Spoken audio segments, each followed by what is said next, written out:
سابق lieutenant general فیض حمید کو 14 سال قید بامشقت کی سزا کا اطلاق آج سے ہوگا۔ فیلڈ جنرل کورٹ مارشل نے فیصلہ سنا دیا۔ ISPR کے مطابق ملزم کے خلاف 4 الزامات: سیاسی سرگرمیوں میں ملوث ہونے، آفیشل سیکریٹ ایکٹ کی خلاف ورزی، اختیارات اور سرکاری وسائل کے غلط استعمال اور متعلقہ افراد کو ناجائز نقصان پہنچانے پر کارروائی کی گئی۔ وزیر دفاع خارجہ آصف نے کہا ہے کہ 9 مئی کے واقعات army chief field marshal Asif Munir کی تعیناتی پلٹنے کا منصوبہ تھا، جس میں فیض حمید شامل تھے اور افرادی قوت بانی PTI نے فراہم کی تھی تاکہ بانی PTI دوبارہ اقتدار میں آ جائیں اور فیض حمید اور جنرل باجوہ کی دکانداری دوبارہ شروع ہو جائے۔ جنرل باجوہ نے ٹیک اوور کرنے کی دھمکی دی تھی اور توسیع بھی مانگی تھی۔ جنرل باجوہ کی مرضی کے بغیر فیض حمید کچھ نہیں کر سکتے تھے۔ فیض حمید کا معاملہ کسی بھی حد تک جا سکتا ہے۔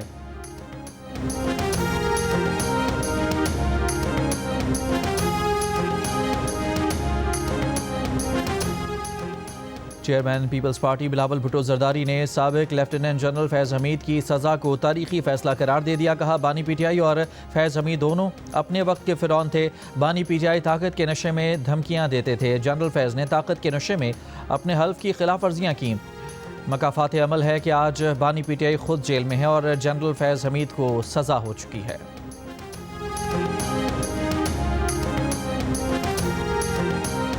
سندھ، پنجاب اور خیبر پختونخوا کے مختلف علاقوں میں شدید دھند، حد نگاہ متاثر ہونے پر موٹر وے M1 پشاور سے رشکئی، M2 ٹھوکر نیاز بیگ سے ہرن مینار، M3 شرک پور سے فیض پور، M4 شیر شاہ انٹرچینج سے شام کوٹ انٹرچینج، M5 ظاہر پیر سے شیر شاہ اور روڑی سے پنواکل تک بند۔ پنجاب کے مختلف شہروں میں فضائی آلودگی بدستور برقرار۔ ایک سال میں پاکستان کے غیر ملکی زر مبادلہ کے ذخائر 9.4 ارب سے بڑھ کر 14.5 ارب ڈالر ہو گئے۔ آئندہ برسوں میں پاکستان کے ذخائر مزید بڑھنے کی پیش گوئی ہے۔ IMF نے پاکستان کی معاشی کارکردگی کے بارے میں رپورٹ جاری کر دی۔ لکھا کہ پاکستان نے قرض پروگرام کے تحت زیادہ تر اہداف حاصل کر لیے ہیں۔ مشکل حالات اور سیلاب کے باوجود پاکستانی معیشت مستحکم ہوئی، مہنگائی کا دباؤ عارضی ہے۔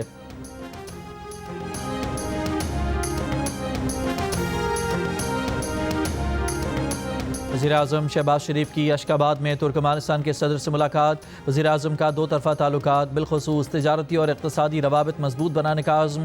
کہا کراچی اور گوادر کی بندرگاہوں کو ترکمانستان اپنی رسائی بڑھانے کے لیے استعمال میں لا سکتا ہے۔ ترکمانستان کے صدر کا باہمی دلچسپی کے متعدد شعبوں میں 2 طرفہ تعاون کو بڑھانے کی خواہش کا اظہار۔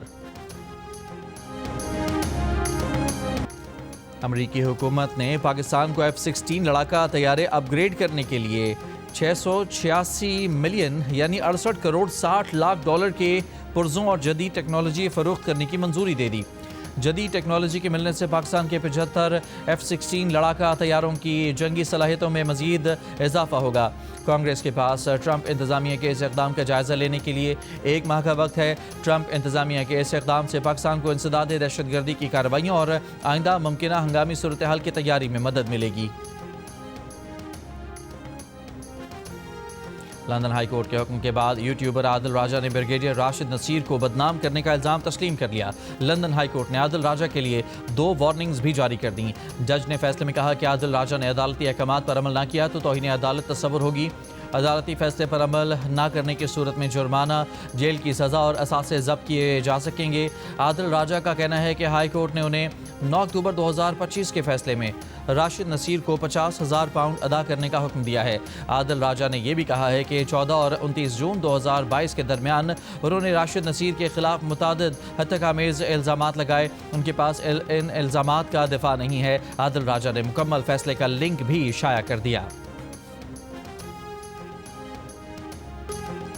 بانی PTI اور PTI بطور جماعت 9 مئی افواج پاکستان اور فیلڈ مارشل سے متعلق گفتگو سے اظہار لا تعلقی اور معذرت کریں تو بات چیت کا کوئی راستہ نکل سکتا ہے۔ وزیراعظم کے مشیر رانا ثناء اللہ کی تجویز۔ کہا اس وقت مکمل ڈیڈ لاک ہے، بانی PTI اپنے بیان پر قائم رہے تو ڈیڈ لاک برقرار رہے گا۔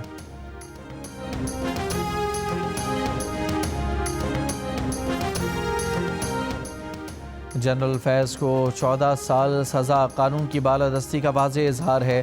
سابق صدر سپریم کورٹ بار رؤوف فتح کہتے ہیں کہ کوئی فرد قانون سے بالاتر نہیں ہو سکتا۔ فیض حمید کیس سے مؤثر احتساب کی مثال قائم ہوئی ہے۔ فیصلہ آئندہ خلاف ورزیوں کے سدباب کے لیے مضبوط پیغام ہے۔ रऊफ अता ने कहा कि फौजी ट्रायल से शफाफियत और कानूनी अमल काबिल तहसीन है। सुप्रीम कोर्ट ने मुतनाज़ ट्वीट केस में ईमान मज़ारी के खिलाफ ट्रायल रोकने का हुक्म दे दिया। अदालत ने करार दिया कि इस्लामाबाद हाई कोर्ट के फैसले तक ट्रायल्स रोके जाएं। दौरान समाअत जस्टिस हाशिम काकड़ ने रिमार्क्स दिए कि बगैर शफाफ ट्रायल किसी को सज़ा न दे सकते हैं, न देनी चाहिए। जज को भी दबाव से आज़ाद होकर दोनों फरीकैन को मुकम्मल मौका देना चाहिए। ना जज की बेतौकीरी होनी चाहिए, ना ही हाई कोर्ट की। केस की समाअत के दौरान नॉर्वे के सफ़ीर भी कमरे अदालत में मौजूद रहे। ईमान मज़ारी के खिलाफ ट्रायल कोर्ट में मुतनाज़ ट्वीट केस ज़ेर समाअत है। ईमान मज़ारी ने जज पर अदम ताउन का अदम एतमाद का इजहार करते हुए अपने केस किसी दूसरी अदालत में मुंतकिल करने की दरख्वास्त इस्लामाबाद हाई कोर्ट में दायर कर रखी है। पाकिस्तान में तैनात नॉर्वे के सफ़ीर की दफ्तर ख़ारजा तलबी। दफ्तर ख़ारजा ने नॉर्वे के सफ़ीर को पाकिस्तान के अंदरूनी मामलात में मुदाखलत पर डिमार्च जारी कर दिया। तर्जुमान दफ्तर ख़ारजा का कहना है कि 11 दिसंबर 2025 को नॉर्वे के सफ़ीर ने सुप्रीम कोर्ट में ईमान मज़ारी केस की समाअत में शिरकत की। किसी भी मुल्क के सफ़ीर की ज़ेर समाअत मुकदमे में मौजूदगी बैनुल अक़वामी कवानीन की संगीन खिलाफ वर्जी तसव्वुर होती है। ये सिफारती हद से तजावुज़ और पाकिस्तान के अंदरूनी अदालती मामलात में बराह रास्त मुदाखलत थी। ये इक़दाम वियना कन्वेंशन 1961 के आर्टिकल 41 की खुली खिलाफ वर्जी है। ये पहला वाक़या नहीं है। नॉर्वे की मुख्तलिफ NGOs पाकिस्तान में ऐसे अनासर की हिमायत करती हैं। ये तंजीमें पाकिस्तान मुखालिफ सरगर्मियों में मुलव्वस अनासर को प्लेटफॉर्म फराहम करती हैं और सपोर्ट किया करती हैं। इंतहाई गैर ज़िम्मेदाराना तर्ज़ अमल के बाद पाकिस्तान ने नॉर्वे के सफ़ीर को डिमार्च जारी किया। पाकिस्तान अपने अंदरूनी मामलात में किसी भी किस्म की मुदाखलत बर्दाश्त नहीं करेगा।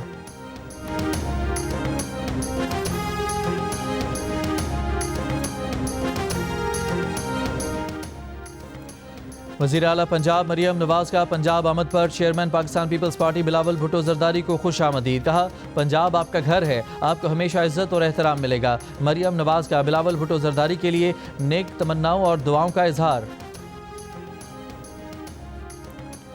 वफाकी वज़ीर दाखिला मोहसिन नकवी की यूरोपीय यूनियन के कमिश्नर बराए दाखिली अमूर और माइग्रेशन मैग्नस बर्नर से मुलाकात। गैर कानूनी इमिग्रेशन, इंसानी और मनशियात की स्मगलिंग के खिलाफ हिकमत अमली मजबूत बनाने पर इत्तफाक। मोहसिन नकवी ने कहा कि रवां साल पाकिस्तान में 1770 इंसानी स्मगलर और एजेंट गिरफ्तार किए गए। ये कार्रवाइयाँ गैर कानूनी इमिग्रेशन के खिलाफ ज़ीरो टॉलरेंस का सबूत है। वज़ीर दाखिला मोहसिन नकवी की उर्दन के हम मनसब माज़न अब्दुल्ला हलाल अल-फराया से भी मुलाकात। इंसदाद मनशियात और पुलिस तरबियत समेत दो तरफा ताल्लुकात मजबूत करने पर गुफ्तगू। पाकिस्तान आर्मी और पीपल्स लिबरेशन आर्मी चीन की इंसदाद दहशतगर्दी की मुश्तरका मश्क। नेशनल काउंटर टेररिज्म सेंटर पिबी में वोटर्स डे की तकरीब। चीन के सफ़ीर जियांग जाइडोंग की बतौर मेहमान खुसूसी शिरकत। ISPR के मुताबिक मश्क से दोनों ममालिक के दरमियान बाहमी ताउन और अस्करी इश्तराक मज़ीद मजबूत होगा। ये मश्क खित्ते में अमन और इस्तेहकाम के लिए दोनों ममालिक की मुसल्लह अफ़वाज के बाहमी अज़्म की भी अक्कास है। गवर्नर सिंध कामरान टिसोरी से डेनमार्क की सफ़ीर माजा मोर्टेंसन की गवर्नर हाउस में मुलाकात। डेनिश सफ़ीर ने उम्मीद की घंटी बजाई। मुलाकात में दो तरफा ताल्लुकात, तिजारत, सरमायाकारी और माशी ताउन के फ़रोग़ पर तबादला ख्याल, लॉजिस्टिक्स, मैरीटाइम, मैन्युफैक्चरिंग और तवानाई के शोबों में ताउन बढ़ाने पर गुफ्तगू।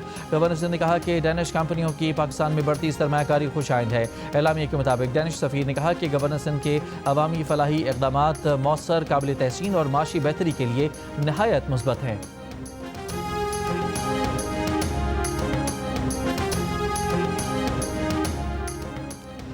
कराची के इलाके कोरंगी इंडस्ट्रियल एरिया में मोटरसाइकिलों की टक्कर, पुलिस एहलकार जाँ बहक, 2 अफराद जख्मी। पापोश नगर में मुकाबला, 1 डाकू जख्मी हालत में गिरफ्तार, 3 फरार।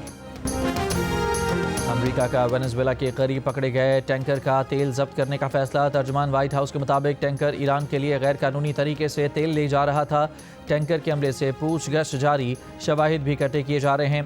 वेनेजुएला के वज़ीर ख़ारजा ने अमरीकी कार्रवाई समुद्री डकैती करार दे दी। अमरीका वेनेजुएला के वसाइल हथियाने का मंसूबा बना रहा है।